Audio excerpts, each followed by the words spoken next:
നിങ്ങളെ കാണുമ്പോൾ എനിക്ക് എന്റെ കുട്ടിക്കാലം ഓർമ്മ വരികയാണ്. ഇതെന്താ ചുണ്ടിൽ BMW ഗ്രില്ല? കിടത്തി ഉറക്കി BMW കിറ്റും കയറ്റി തന്നിട്ട് ഓ, ഞാൻ പെട്ടിയതായിരുന്ന.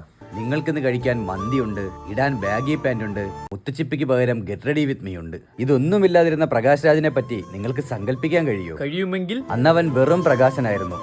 ചിക്കൻ കറി കൂട്ടിയടിക്കാൻ പൈസ ഇല്ലാത്തത് കൊണ്ട് ഗ്രേവി മുക്കി പൊറോട്ട തിന്നിരുന്ന വെറും പ്രകാശൻ. ഓ, നമ്മളൊക്കെ സാമ്പാറിന്റെ ആളായിരുന്നു. ഓരോ വ്യക്തിയുടെ ജീവിതത്തിലും കൃത്യമായി മൂഞ്ചിക്കുകയും മുന്നോട്ടുള്ള യാത്ര കൊണച്ച് കൈ കൊടുക്കുകയും ചെയ്യുന്ന ഏതെങ്കിലും ഒരാളുണ്ടാകും. തലയിൽ ഫെമ്മടിച്ച് ശമ്പു വെച്ച് വാണത്തരം കാണിച്ച് നടന്നിരുന്ന ഒരു കൊച്ചു കൂട്ടുകാരൻ എനിക്കുമുണ്ടായിരുന്നു. സമാധാനമെങ്കിലും ഉണ്ടായിരുന്ന എനിക്ക് ഉറക്കം പോലും ഇല്ലാതാക്കി തീർത്ത ബാലചന്ദ്രൻ, എൻ്റെ ബാലൻ.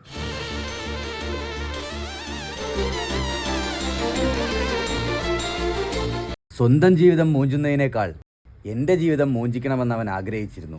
അവൻ്റെ അച്ഛൻ ചോറ് കഴിക്കാൻ പോകുന്ന തക്കം നോക്കി അവൻ എന്നെ റൂമിൽ കയറ്റി യൂസ് ചെയ്തു. എടാ പ്ലക്ക് ബാല, ഒരക്ഷരം മിണ്ടാതെ ഞാൻ നിന്നു കൊടുക്കുമായിരുന്നു. കാരണം ഇത് കഴിഞ്ഞ് അവൻ്റെ ചുണ്ടിന്ന് വേണം എനിക്ക് ശമ്പു എടുത്തു വെക്കാൻ.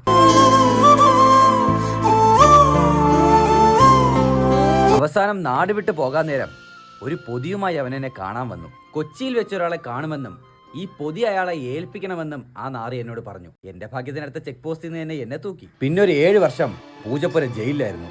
തടവ് കഴിഞ്ഞിറങ്ങിയിട്ട് ഏത് ആൾക്കൂട്ടം കണ്ടാലും ആ കാലന്റെ മുഖം ഉണ്ടോന്ന് ഞാൻ ഇങ്ങനെ നോക്കും. മിസ്റ്റർ പ്രകാശ് രാജ്, ആള് ഇവിടെ തന്നെ ഉണ്ട്. പിടി പിടി, വാ വാ വാ വാ. കാലാ, മിസ്റ്റർ പ്രകാശ് രാജ്, ഇത് മേടിച്ച ഓട്ടോഗ്രാഫ്.